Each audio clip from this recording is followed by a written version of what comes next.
Casa Shopping Variedades, tudo para o seu lar. Na Rua Gasperi 1457, no Jardim Cruzeiro do Sul. Casa Shopping Variedades. Fazendo a sua alegria. Flow, fazer inglês de longe é show, fechou. Com o CNA rolou e vou pensar no meu futuro, eu vou. CNA Jaguariúna, ligue 3837-1322. No Flow, com o CNA, o futuro vai no seu flow. Nova. Tudo em mármore e granito você vai encontrar. Você que vai construir ou reformar a sua casa ou escritório, a LA Marmoraria trabalha com mármore nacional importado. Fazemos medição, instalação, montamos de acordo com o seu desejo a cozinha do seu sonho. LA Marmoraria, atendimento personalizado com o melhor prazo de entrega da região. Parcelamos em até 10 vezes no cartão. Ligue e faça o orçamento sem compromisso. WhatsApp 19 97409 2257. LA Marmoraria tem uma estrutura adequada para atender a todos e com acessibilidade, num espaço privilegiado de mais de 1000 metros. LA Marmoraria, Avenida Pacífico Moneta, 1051, próximo ao condomínio Quinta do Conde, em Jaguariúna. WhatsApp 19 97409 2257. Granitos nacionais e importados. Atenção, Olambre região, Sandra Gás, ligou, chegou, gás e água, deu a louca na Sandra. No mês de fevereiro, botijão de gás de 13 quilos, R$95, galão de água com 20 litros, R$5, dinheiro ou Pix, retirando no local, Rua Campo das Palmas, 43, esquina com a SP 107, fone 3802-2499. Nova FM é tudo de bom.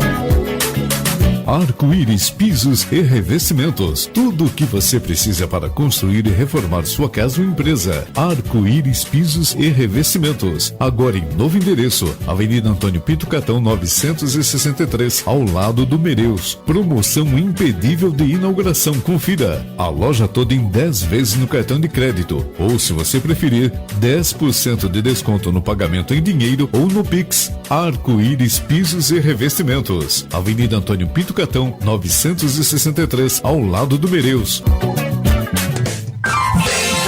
Vem que tem o combustível com menor preço da cidade. Posto PPR-SP 340. Combustível de qualidade com menor preço da região metropolitana de Campinas. Confira. Gasolina comum 4,79. Gasolina aditivada 4,79. Etanol por apenas 3,49 o litro. Diesel 500 5,43. Diesel S10 5,59. GNV, o único na região, 5,79. Posto PPR-SP 340. Aqui, a qualidade em combustível é reconhecida pela Agência Nacional do Petróleo. Abasteça seu carro na rodovia Campinas-Mojimirim, próximo à rotatória de Olambra. Podes vir.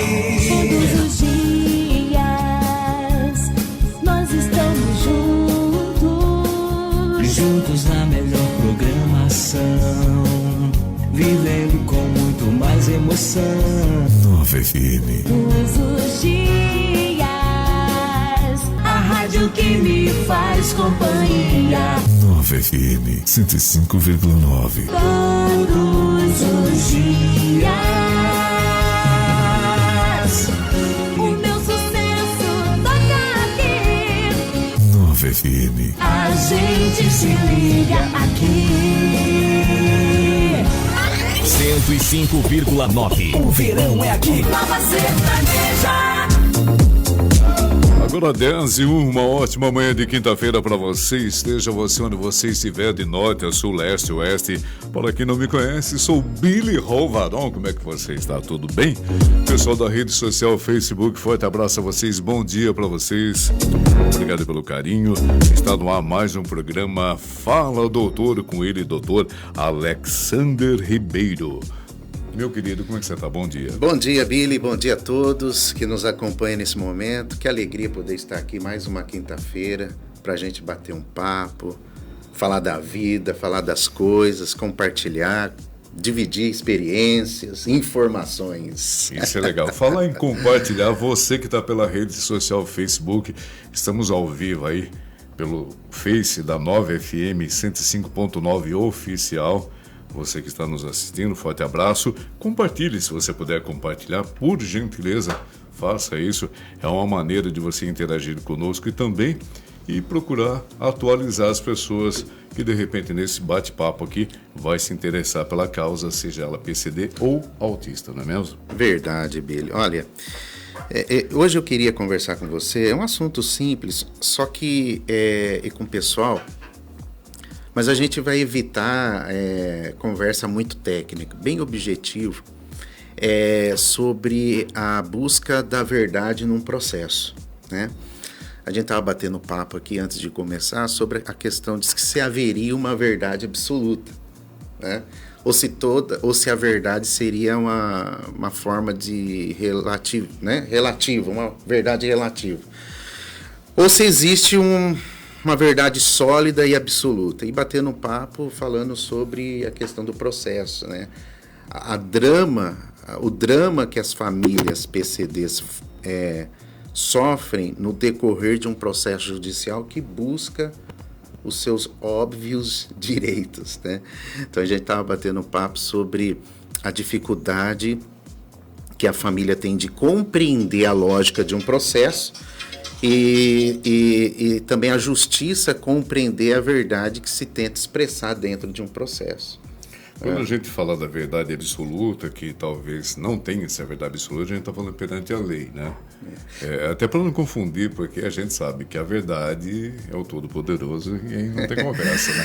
Mas aqui, terrenamente falando... Porque quando a gente vai para o campo filosófico, a verdade, ela tem várias facetas, né? Por exemplo, na política... ela se dá pela hipocrisia. É difícil achar a verdade, né? Aí a gente vai entrar no campo da religião, a verdade ela se dá de outra forma. A gente entra nos contratos sociais, ela se dá de outra maneira, né?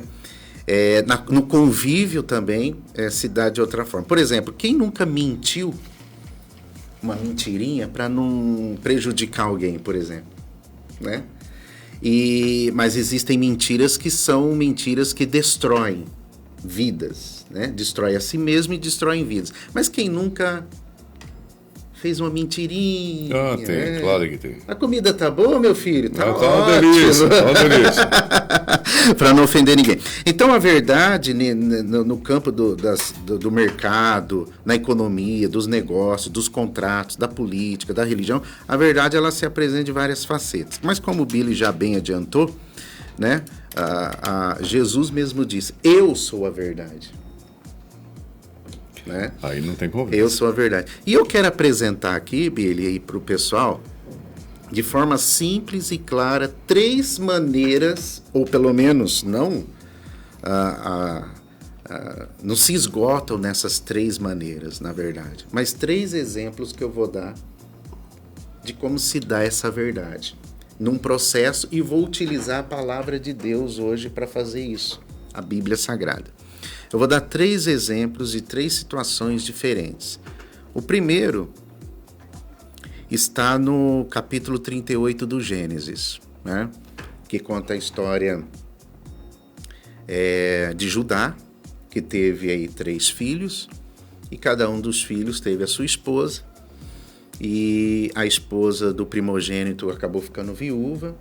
O mais novo, que ocuparia, naquela época tinha suas leis, seus costumes, o mais novo ocuparia aí o lugar do falecido, até porque o mais novo mesmo não tinha se casado, só os 2 primeiros já haviam se casado.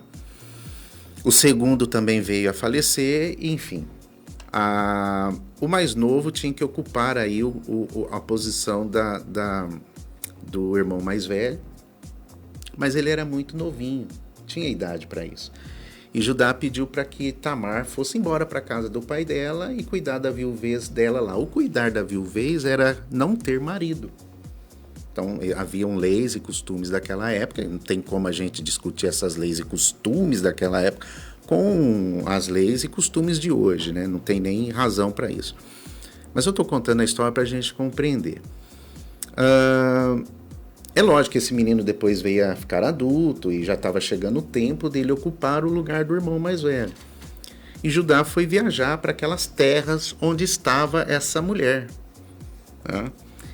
E avisaram ela, né? Falou, olha, Tamar, seu sogro vem aí. E Tamar tirou a roupa de viuvez dela, porque eram características daquela época, quando uma mulher era viúva, e se vestiu de um manto, de uma roupa que caracterizava como, naquela época, na linguagem daquela época, uma prostituta. E ela se assentou à beira do caminho, como naquela época se fazia. O costume daquela época, pessoal, entenda isso. E Judá estava vindo e confundiu-a com a prostituta. E convidou para dormir com ela. O sogro? Mas ele não sabia que era a nora. E ela estava com o manto toda caracterizada e ele não a viu. E ela disse, o que você vai me dar em troca? Falou, olha, eu vou te dar um cabrito do rebanho. E ela não reconheceu o sogro? Não, ela sabia que era o sogro. Sabia? Propositalmente. E quis não... Ele é que não a conheceu. Tá, então ela deu um Red Hot Chili Peppers. Exatamente. E aí ela falou, qual é a garantia que você vai me dar? Que você vai me dar esse cabrito, que você vai enviar depois esse cabrito como pagamento. Eu quero um penhor, eu quero uma garantia. Aí ele tirou uma espécie de anel, que era um selo, e ele tinha um bordão, um cajado, um bastão, que ele carregava na época, e entregou na mão dela, que eram símbolos de autoridade, e cada bordão e cada sinal daquele caracterizava a tribo, de onde a pessoa era, como se fosse uma identidade hoje. Uma autoridade. E ele entregou na mão daquela mulher. E ela pegou, deitou-se com ele e, passado o tempo, descobriu-se que ela ficou grávida. Aí ficou bom. E ele descobriu que a sua nora ficou grávida, mas não sabia que era dele. E ele queria fazer justiça. E agora entra a nossa questão aqui. Ele queria fazer justiça. A justiça que tinha naquela época para desobedecer tal lei era a morte. Adúltera, né? Era a morte. E aí então ela mostrou para ele o cajado e o selo, o anel. E descobriu-se que quem deitou-se com ela foi o próprio sogro. Às vezes a gente deixa rastros na vida, e isso daí é importante a gente dizer, que são as provas do processo, e que vão ser levados a julgamento. E às vezes a gente deixa rastros na vida porque ele poderia fazer justiça e aplicar o direito. Ele deixou de fazer a justiça e aplicar o direito porque... se tratava dele mesmo, né? Se tratava dele mesmo. Então o que nós temos hoje como exemplo? Exemplo de grandes autoridades que pervertem o direito e a justiça porque se faz parte da situação. Vai atingir si mesmo. Então aqui a gente está falando do quê? De uma verdade que ela foi pervertida, relativizada naquele momento para a proteção de alguém, né? E também da proteção dela mesma, porque ela não foi morta, né? Não foi apedrejada, né? Enfim, não houve sentença de morte. Então veja, Billy, que o importante é a gente pensar nisso assim, que nós precisamos nessa vida compreender que há muita maldade. Né? Eu peguei esse primeiro exemplo para a gente entender. E nessa vida a gente não pode deixar rastro. Né? E a gente precisa realmente andar pelo caminho de transparência e de verdade para que não haja rastro e você não ter nada preso com ninguém. Porque lá na frente situações vão surgir e que provas vão surgir e que vão comprometer a sua vida. Né? Então esse é um primeiro ponto importante. Segundo ponto da verdade num processo. E aí a gente leva para o campo tanto criminal como qualquer campo do direito essa questão. Né? Porque se você leva a cabo uma situação e você tem as provas, e também olhando para o outro lado, Billy, é importante que a gente sempre faça prova das nossas atitudes que nós estamos tomando. Então, todas as vezes que a gente demos os passos e fazemos prova dessas coisas e guarda essas coisas, se alguém vier contra você, você tem prova. Aliás, tem uma regrinha, né, que a gente bate e fala a respeito, é o seguinte: na dúvida, pergunta a si mesmo: o que faria Jesus no seu lugar? Exatamente. Imagine, e é verdade que ele deitou com ela. Mas não é verdade que ele deitou com a nora, na cabeça dele. Na cabeça dela, ela o enganou, se passou por uma, naquela época, a linguagem daquela época, tá, pessoal? Como prostituta. E na cabeça dele, ele deitou-se com uma prostituta. E não com a nora. E não com a nora.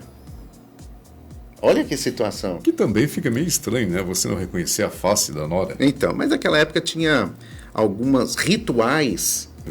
Exatamente. Que não permitia isso.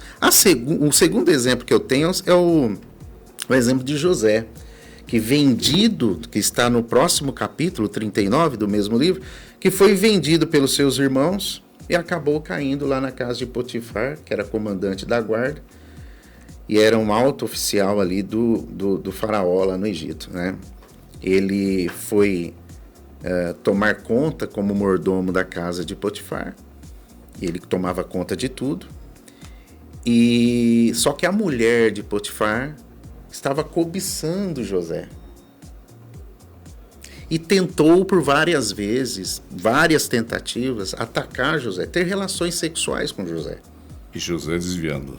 E José se esquivando ali, se desviando dali. Bom, um dia, quando não havia muitos serviçais na casa, ela agarrou José pelo manto, pela capa. E ele saiu correndo e deixou a capa na mão dela. Aí ela gritou, chamou os guardas, tá? Olha, ele tentou me agarrar, a prova tá aqui. Difícil, né? Porque é dele, né? Qual que é a verdade real? É que ele não deitou com a mulher. E que ele também não tentou estuprar a mulher, né? Não investiu contra ela. Mas ela usou de uma prova que ela produziu para criar uma verdade para ela. No mínimo, colocar dúvida na cabeça dos outros. Né? E qual foi o resultado? Foi a prisão. É. Foi a condenação, a prisão e, posteriormente, a condenação à morte. Mas nos dias de hoje não é diferente, né? Se uma mulher ela alegar que fulano e tal fez isso, é a palavra dela que tem mais peso do que do... Exatamente. Mas isso no mundo do processo, que eu falo que sempre que o mundo processual é um mundo paralelo. Porque a verdade que se coloca dentro de um processo, que são os documentos, às vezes não são as verdades não são as verdades reais. Que existe um princípio no processo que se chama a busca pela verdade real. Que na maioria das vezes também a pessoa pode usar essa inverdade, essa mentira, né? Para prejudicar. Por perseguição, por exemplo. Exatamente. Né? Quantas pessoas hoje são julgadas e condenadas por crimes que não cometeram? Que realmente não cometeram. Que não cometeram. Mas deixou um rastro, e esse rastro foi o que pegou aquela pessoa nessa situação. Lembrando, o juiz, para ele a verdade é o que está no processo. Ele não sai às ruas para ver se é verdade, não conversa com, não conversa. Para isso tem um braço. O braço é o Ministério Público, que tem um outro braço que é a Polícia Investigativa. Mas por que eu tenho a impressão, ouvindo você falar desse jeito assim, com toda a razão do mundo, a gente vive num 24 horas de um Big Brother, na vida real? Nós vivemos hoje num mundo cercado, ninguém é livre. Estamos sendo vigiados, inclusive, né, Billy? Hoje, com o uso frenético e desenfreado da internet. Nesse momento que nós estamos fazendo o programa. Exatamente. Liberdade versus segurança. Se a gente quiser segurança, a gente precisa abrir mão da liberdade. Se a gente quiser liberdade, a gente abre mão da segurança. Aliás, isso que o doutor está falando é a base dessa semana e da outra semana que entra aí. Os ministros vão julgar a respeito da liberdade em redes sociais. Então. Ou censurar, como muitos dizem, né? Ou, enfim. E eu não sei o que eles vão aprontar. Mas, enfim, São autoridades e que podem fazer isso e vai julgar e vamos ver o resultado que vai dar. Mas a questão é que, voltando a esse assunto da verdade dentro de um processo, ela é bem sistematizada, ela é bem complicada. E às vezes, Billy, provar o óbvio e a verdade dentro de um processo é um caminho mais doloroso do que, às vezes, você combatê-la com inverdades. Né? Eu vou dar um exemplo claro. Você está falando no caso da defesa, então. Por exemplo, vamos um exemplo claro. Quando um advogado ele vai ingressar com um processo para buscar os direitos de uma pessoa com deficiência, por exemplo, né? Um tratamento, alguma coisa do gênero, ele coloca ali laudo médico, as provas, os documentos, ele mostra a necessidade dessa pessoa, ele demonstra que essa pessoa não tem condições financeiras para esse tipo de tratamento. Ele coloca ali no processo. Por exemplo, se ele demandar contra o Estado, contra o município, o Estado vai se defender. E muitas das vezes vai se defender para evitar esse tipo de custo. Né? É o papel do advogado do Estado e fazer o papel dele de advogado, né? E aí, e que a gente não está trazendo aqui a discussão, essa ética profissional, que é o que a gente está trazendo aqui, construindo aqui, é a questão de demonstrar a verdade. O juiz, na hora de analisar os documentos, ele precisa ter cautela para analisar qual documento ali tem competência para demonstrar a verdade. É o laudo médico? É um relatório? É uma testemunha? É um abaixo-assinado? É um protesto? É um documento? O que vai ser provado ali? Então, ele vai agora balancear quais são as provas que mais demonstram a verdade, que mais se aproxima da verdade. Até quantos % aí pertence a questão pessoal, sentimental, assim dizendo, do juiz ao decretar um veredito? E do papel cabal da verdade. O juiz, ele é um ser humano como qualquer ser humano, né? Ele vai errar também. Ele é um ser humano, é claro. Ele é como nós, paga contas, fica doente, morre, enfim. Então, o juiz é um ser humano, né? Já iniciamos dizendo isso, o ser humano. E como ser humano, ele tem sentimento. Então, quando ele olha um processo, só que ele é treinado para ser juiz, né? O juiz, quando a pessoa passa um concurso, ele vai para uma escola aprender a ser juiz. Então, ele é treinado a ser juiz, ele tem que ser imparcial, ele tem que olhar friamente para um processo, os documentos e dizer o direito de cada um. Mas eu acredito que é quase impossível, às vezes, em determinados processos, ele não ter o sentimento ali, principalmente se for um juiz que tem um filho deficiente, quando ele vai julgar uma causa de uma criança deficiente. Tá, mas aquele juiz que não tem. Então, aí o juiz não tem, de repente é um juiz, aí uma moça nova, um rapaz novo, que não tem a experiência, né, de vida e tudo mais, não tem uma caminhada de vida aí. Às vezes ele vai olhar aquilo, né, com um olhar técnico, e ele tem que olhar, ele tem que averiguar as provas. Então, ele vai averiguar os documentos que estão ali. Então, para ele, não há... tudo bem, existe uma criança com deficiência, mas eu não posso, né, deixar que pensar pelo coração. Ele tem que ouvir a outra parte. O que a outra parte tem a dizer sobre isso? E a outra parte vai se manifestar. O município, o Estado já está prestando atendimento para ele. Mas tem prova, tem documento, tem relatório? Tá dizendo que já presta, mas e aí? Então, se é um juiz que ele vai realmente pelo caminho da lei, imparcialmente, ele fala, tudo bem, o município está dizendo que já presta, então, mas cadê o documento que prova isso? Tem um relatório? Cadê a carga horária que essa criança se submeteu ali? Quais são os critérios utilizados para fazer o que foi feito para essa criança? Então, não pode ficar só no disse.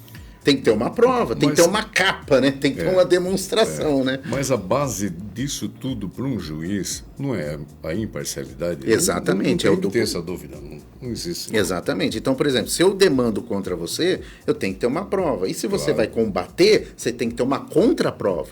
Correto. E o juiz vai pegar a prova e a contraprova e vai dizer, olha, esse documento tem veracidade, olha, é um documento oficial, é um testamento, é um documento, é chancelado, não sei o quê. Esse aqui é duvidoso, não tem assinatura nenhuma, então ele tem que olhar os documentos que estão no processo. Ele é obrigado a fazer isso daí, né?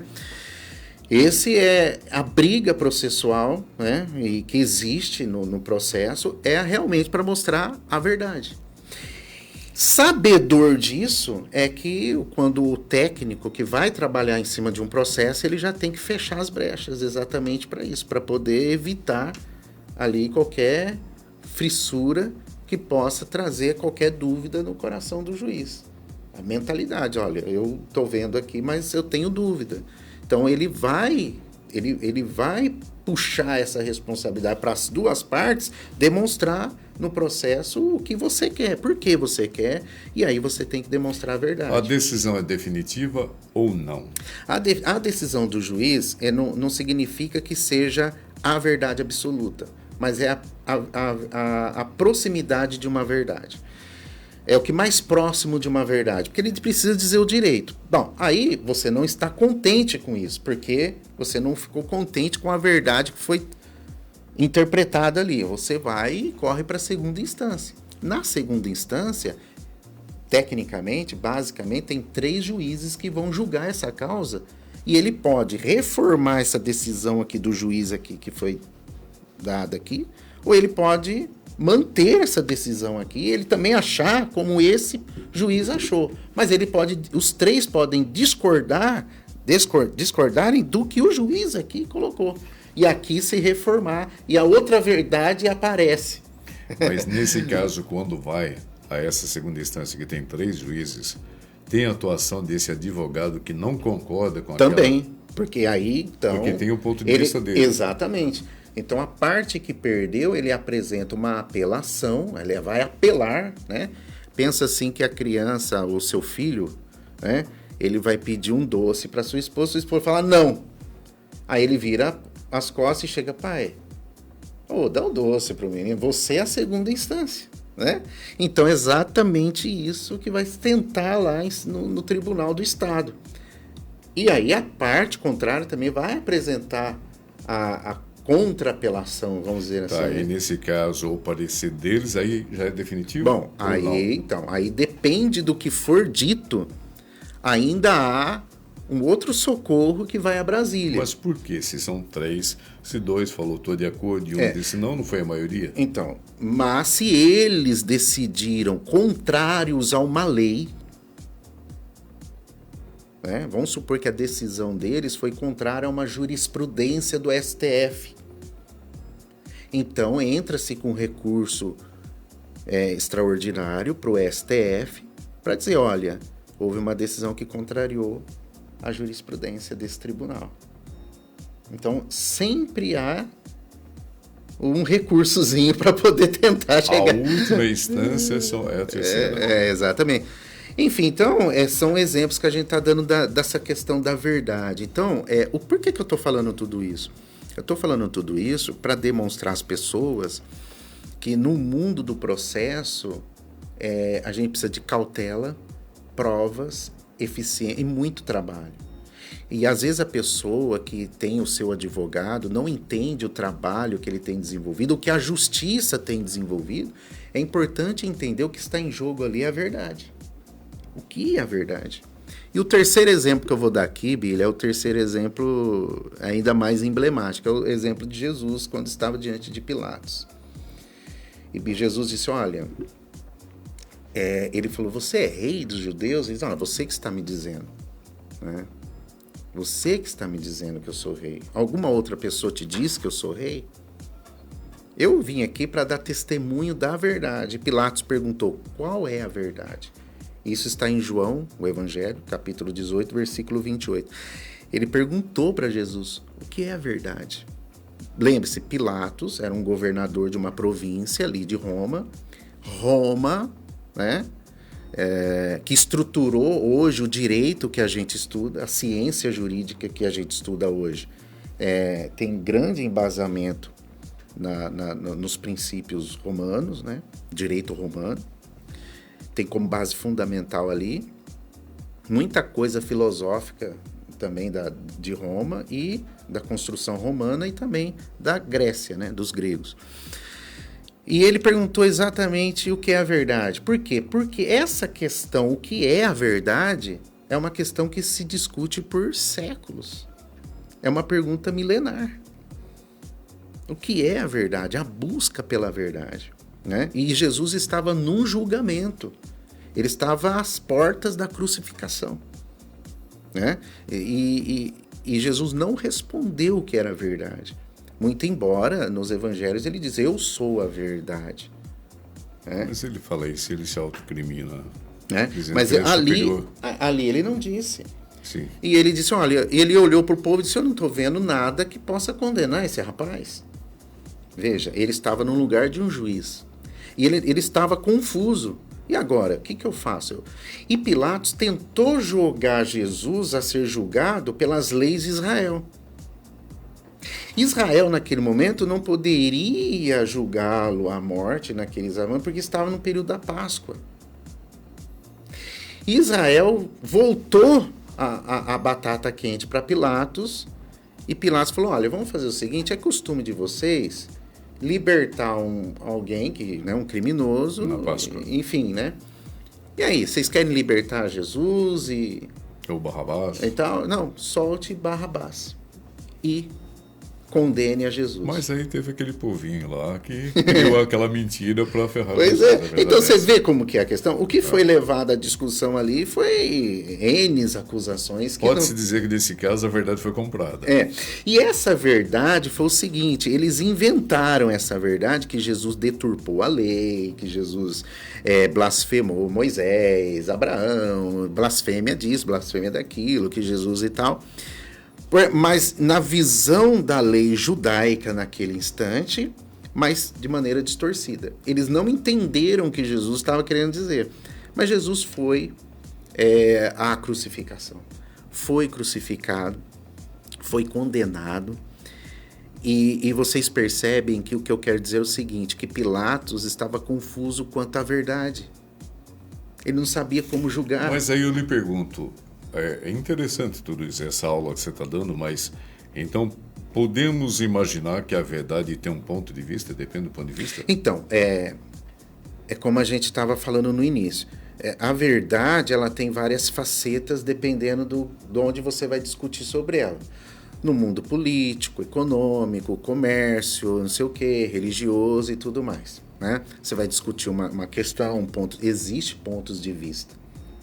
A sua experiência de vida, enfim, a sua educação, como você foi educado, como você vê a vida e tudo mais. Tudo isso faz você interpretar o mundo de uma forma diferente do outro. Diferente do outro. Agora, é lógico, para quem é cristão, como eu acredito numa verdade absoluta. A filosofia busca isso há milênios, mas eu tenho, por mim, de forma simples...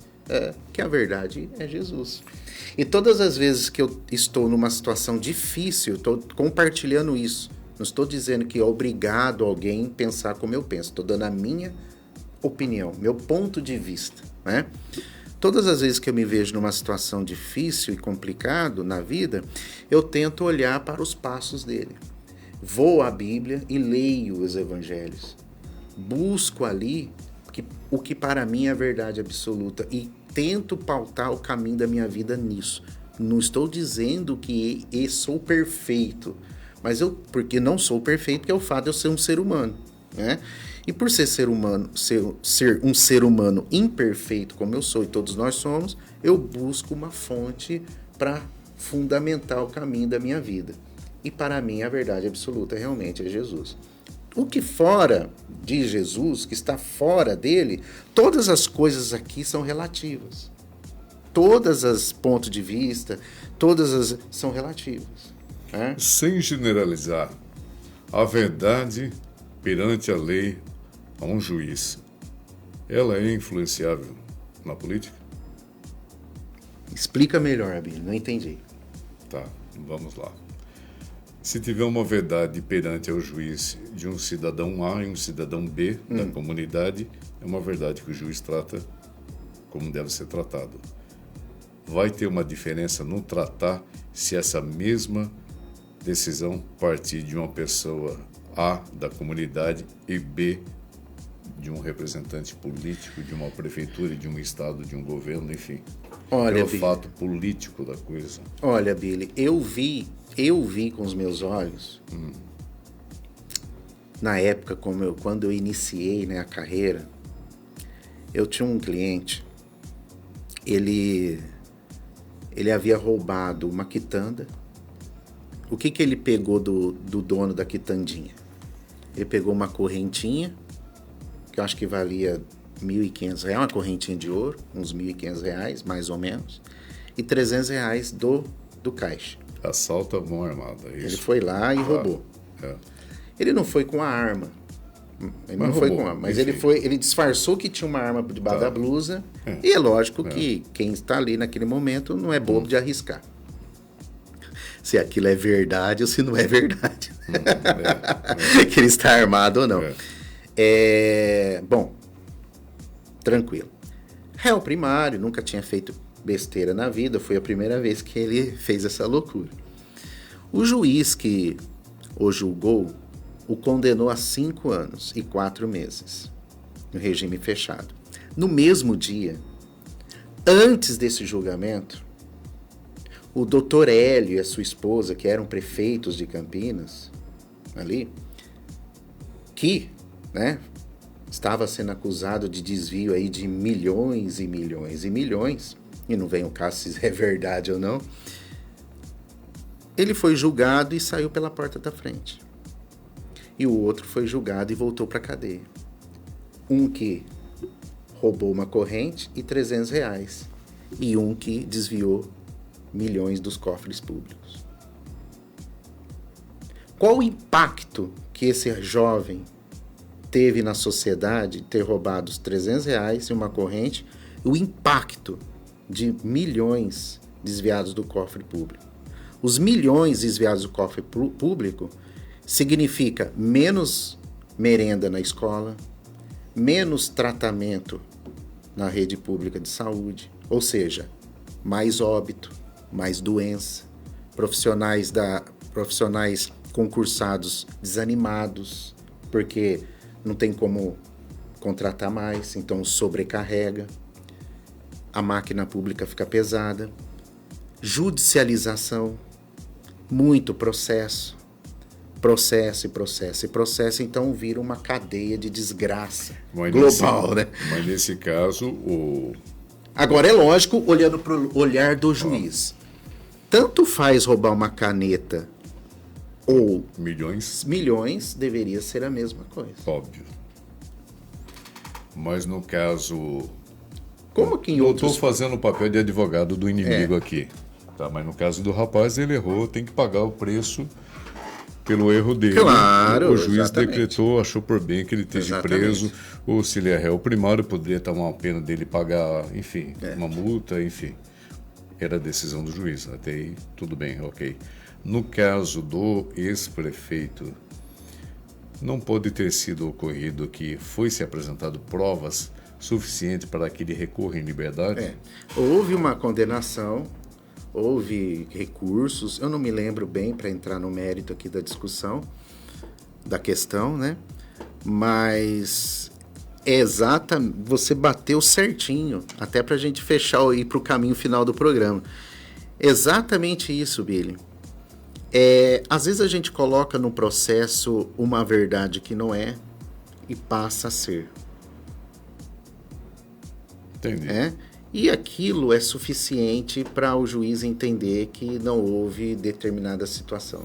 É como eu lhe perguntar nesse exato momento, e para todos os telespectadores que estão assistindo, vai assistir, para quem tem conhecimento jurídico como o senhor, e muitos que podem ter que está assistindo. Eu lembro até uma música do Léo Jaime, né? É legal, imoral e engorda, aquela coisa toda tal. É imoral você ser condenado em segunda instância, como foi o ex-presidente Luiz Inácio Lula da Silva, e presidente atualmente, concorrer a uma campanha, ser eleito presidente da República, está atuando como presidente, comprovou-se, perante as palavras dele e da equipe dele, que ele não foi julgado, enfim, aquela coisa toda. Não entrando no mérito se poderia, se acatou, enfim, senão a bola de neve vai crescer mais ainda, né? Por que eu tenho a impressão que tem uma lei para quem tem mais condições, né? O dedinho assim esfregando um no outro, para quem não está assistindo, né? Financeira, assim dizendo, né? Que é mais fácil você... Não é a palavra, me perdoem, tá? Não é a palavra. Fica mais fácil você driblar a lei, né? Ou pelo menos amenizar uma sentença grande, né? Porque você tem grandes advogados, mais recursos, do que aquela pessoa que ou roubou uma galinha, que está errado também, mas depende de um advogado do Estado, que na maioria das vezes talvez não tenha todo o amparato que tem as grandes advocacias, né, do Brasil, e faça com que ele possa responder em liberdade e assim por diante. Não fica uma justiça meio injusta? Se a gente entrar no campo da moral, eu me reporto a Immanuel Kant, né, um grande filósofo. Ele dizia o seguinte, o que é correto fazer, e você o faz, simplesmente porque é correto fazer, isso é moral. Se eu faço algo porque eu acho que eu vou ganhar lá na frente, eu vou ser beneficiado lá na frente, então eu não estou fazendo porque é correto fazer. Eu tenho que fazer o que é correto fazer, ainda que não seja aquilo que eu acredito que deveria ser feito ou aquilo que não me beneficia. Mas é correto fazer. Quando você fala em beneficia, vou voltar de novo no exemplo do presidente Luiz Inácio Lula da Silva. Gente, pelo amor de Deus, ninguém aqui está julgando o presidente, tá? Tanto é que ele virou presidente porque ele provou. É um fato. Ele provou do jeito dele lá que não é culpado, enfim. Né? Teria se armado, então, uma mentira para prender o presidente Luiz Inácio Lula da Silva? Poderia ter armado para prendê-lo, poderia ter armado para soltá-lo, poderia ter armado para absolvê-lo, enfim. Quando a gente entra no campo, aí que eu falo, Billy, quando a gente vai tratar da verdade no campo político, ali é complexo, porque aí a gente está entrando num jogo, né? E ali, nem porque é uma questão boa, simplesmente eu vou fazer porque é uma questão boa. Eu faço aquela questão sua que é boa, eu faço aquilo que você acha que é bom, se isso me beneficiar. Se não me beneficiar, eu não vou fazer aquilo. Entendeu? Então, existe questões que são manipuladas nesse mundo que a gente está dizendo, são questões manipuladas para benefício de muitos. E aí acontece que aí a gente entra nesse campo da moral pela perspectiva de Kant. Uma curiosidade de alguém que não tem conhecimento técnico na questão jurídica da coisa, que no caso você tem. Imagina-se que alguém da população brasileira, não importa qual seja a cidade, tem uma causa que ele vai até a promotoria, no qual ele está sendo afetado a ele ou alguém, um membro da família dele. Ali se refere ao município dele. O município vai responder por aquilo. O município vai se defender, correto? Certo. E nessa acusação, junto ao seu advogado dessa família, comprova-se que ela tem razão, ou ele tem razão, da atitude como está entrando, tal, isso, aquilo, coisa e tal.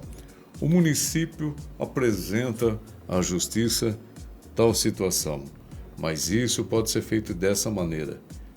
O juiz ele vai ter olhar técnico a respeito do que o município possa fazer para amenizar a questão de custos para o município, ou vai dar ganho de causa realmente para a família? Ó, eu tenho um laudo aqui que diz que tem que ser feito a questão médica, a questão do papapá. Qual é o peso e medida para esse juiz? E vai de juiz para juiz. Ponto de vista? Vai de juiz para juiz. Porque se o juiz ele tem uma tendência de se proteger o município, ele vai dificultar o máximo possível. Se ele tiver uma tendência humanista, uma tendência humanitária, de uma prestação social, de uma política social, de atendimento social, Tá. ele vai Entendi. favorecer, lógico, Mas, a família. Me desculpa a Mas insistência. o município... Me desculpa a insistência na minha ignorância. Mas eu entendo que um juiz, ele tem que atuar pela humanidade, não pela política da coisa. Então, mas é difícil, Billy. Cada um pensa de uma forma. Né? Cada um pensa de uma forma, de uma maneira. E às vezes ele força, por exemplo, talvez na verdade, talvez ele quer um meio termo. Nem lá, nem cá. Então ele tenta uma conciliação entre as duas partes.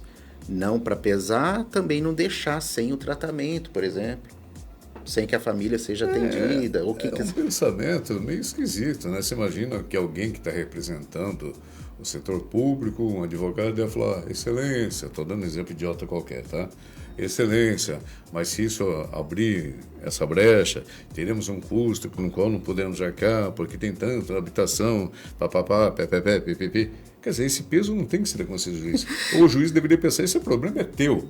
Existe uma solução para essa família, eu tenho que atender essa família. Exatamente. Se outras famílias entrarem, também tenho que vê-la. Não é assim? Exatamente. Se conseguir provar da mesma forma, vai ter Acabou. que fazer. É, o que tem que ser feito. É isso daí. Agora, prolatando a coisa, empurrando a coisa, e a coisa não vai acontecendo, é dificultoso. Agora, há situações sim que o município realmente atende determinada situação, mas não atende totalmente aquela necessidade que aquela pessoa precisa.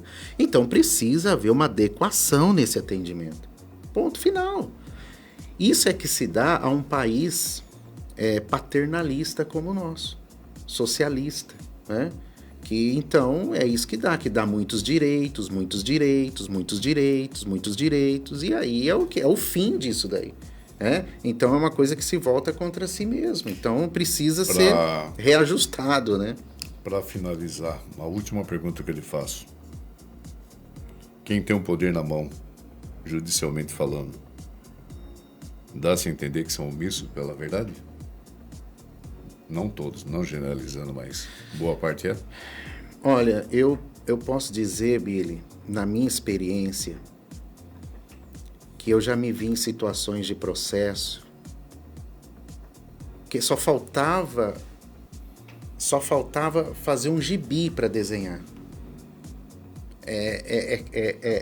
A interpretação que eu já tive em muitos processos é que a justiça não estava conseguindo entender o óbvio. Já estive em situações assim, em que de omissão. É entender isso, em situações em que realmente a justiça foi omissa. A verdade que foi exposta ali. As provas que foram colocadas ali. O desdém. Se a gente fazer uma analogia... E a gente é tentado até pensar uma besteira, né? Mas, enfim, pensar uma besteira de interpretar isso de uma outra forma. Mas aí a gente tem que tomar o cuidado, né? Porque é todo um acatamento para falar sobre esse assunto. Mas é um assunto polêmico, complexo, sistemático. E quem já tentou a justiça para buscar seus direitos, que realmente tem e não conseguiram, sabe o que é essa via dolorosa. Nessa via dolorosa, para a gente fazer uma analogia, para a gente finalizar, são 49 minutos que estamos ao vivo aqui nesse momento. Você vê que o papo tá bom, né? Uma analogia aqui. A verdade judicial é um gato em cima do muro, propenso a pular a um dos lados? Exatamente. É isso? Exatamente. Muito bem. É uma linha tênue, bem fininha, entre a verdade e uma verdade relativa ou uma inverdade. É a luz e as trevas. Muito bem. Dito isso, que a luz das trevas seja só a verdade do seu dia a dia, A gente está finalizando mais um bate-papo aqui Exatamente. ao vivo com o Fala Doutor, Dr. Alexandre Ribeiro. Quero aqui pessoalmente agradecer a audiência dos nossos internautas que navegam pela rede social Facebook através da página da Nova FM e também da página do Dr. Alexandre Ribeiro. Tem uma página agora que foi criada, é Programa Fala Doutor. Tá no Programa Facebook. Fala Doutor. Acompanha lá, acessa lá, né? Venha curtir a página Programa Fala Doutor. Também um forte abraço ao pessoal que está pelo site Rádio Jaguariúna Nova 105.com, pelas ondas da 105.9 também. Quero aproveitar e mandar um forte abraço para o Danilo, que mora no Nacife, sempre está ao vivo conosco. Obrigado, Danilo. Pessoal Uma pessoa fantástica, o Danilo, fantástico, viu? fantástico. Ele faz uns shows muito legal aqui. Canta. São legais os shows dele aqui. Danilo, vem conversar aqui, já falei para você, de repente já é radialista, né? É. Por que não sentar aqui na máquina, né? Também quero mandar um abraço para a nossa representante pública, né? Da cidade de Cosmópolis, a Thalita Chaves. Oi, Thalita. É vereadora. Vereadora. Oi, Então, vereadora. representante pública. Ela está mandando um forte abraço a todos aqui. Luiz Beto Souza, olha ele aqui. O Luiz, a Beth. Olá, Luiz, tudo bem? São os pais da Aline, né? Aline. Que estão na sintonia. Abraço a vocês, coisa e tal. E você, telespectador, você que tem, de repente, um problema que tem que ser levado adiante, não tenha medo, não tenha receio. Procure o seu profissional que vai lhe representar. A lei, nós acreditamos na lei, sim, 100%. Porque a gente sabe que 99,9% são pessoas de bem, né? Exatamente. Que estão ali para nos representar. Às vezes, é como o doutor falou, né? O resultado não pode ser aquilo que a gente tanto desejava, porque é questão coração também, né? Mas nada impede de se recorrer a essa tal situação. Exatamente, né? exatamente. Que bom que temos outras pessoas diferentes, né? Exatamente. Então, quero aproveitar e mandar um forte abraço abraço. ao nosso amigo Sérgio Bergamasco também. Ô, Sérgio. Sérgio, um dia você poderia vir aqui bater É um papo ao mesmo, vivo, hein? né? Hã? É mesmo, hein? Pensa um cara que eu gosto de um carinho Eu enorme, também. o Sérgio. O Sérgio, quando eu cheguei aqui, Ah. ele me recebeu com muito carinho. É uma pessoa fantástica. A família Bergamasco é uma família fantástica. Ele é uma das pessoas assim que abriu as portas aqui para mim. O meu sonho, ó, são 37 anos esse ano aqui que eu tenho de comunicação, rádio, TV, enfim, aquela coisa toda, todo mundo já sabe. Mas o meu sonho é estar numa padaria, eu, você e o Serjão, né? Um café com leite. Serjão, sabe aquele pão de italiano, né? Enfiando assim no Sei. leite e café e comer e bater um papo com você, Serjão. Gosto muito de você. Verdade, Ô, Sérgio. Serjão, Deus abençoe você. Ele está mandando abraço aqui, ó, fala doutor, do rádio e do direito, grande. Sérgio. Também quero aproveitar e mandar um forte abraço ao nosso amigo doutor lá de Campinas, lá, Luiz Fernando. Luiz Fernando. Verdade. Pessoa, nossa, fantástica, né? É isso aí. Também um forte abraço ao pessoal da UAB aqui de Jaguariúna. Fica o convite aqui para o presidente, uma hora vir bater um papo também. Legal, Falar isso em mesmo. presidente aí, tivemos aí durante 2, 3 E o semanas. Dudu? Dudu! Não é o Dudu que come o lanche hambúrguer lá do papai, não. Viu? É o Du Correia. Abraço pro Du Correia. Ei, Du Correia! Sábado estamos ao vivo, hein? Aliás, aproveitando esse ensejo, né? Exatamente. Sábado eu fui convidado pelo Du Correia para participar do podcast dele. Vai estar eu, o prefeito Gustavo Reis. Então, se vocês quiserem participar, ser legal. entra lá no Facebook do Du Correia, manda pergunta lá pro prefeito, para nós lá, enfim. Exatamente. Vamos que vamos, grande Du Correia. Então, abraço a todos. Voltaremos na próxima quinta-feira com mais episódio do Fala Doutor. Exatamente. Lembrando que a sua participação é ao vivo, nesse caso assim você desejar, 3867-5722 é o telefone que aparece no rodapé do Facebook aí, caso você queira participar. Exato. Forte abraço a todos e até a Beijo no próxima. coração, até mais. Valeu. Tchau, tchau.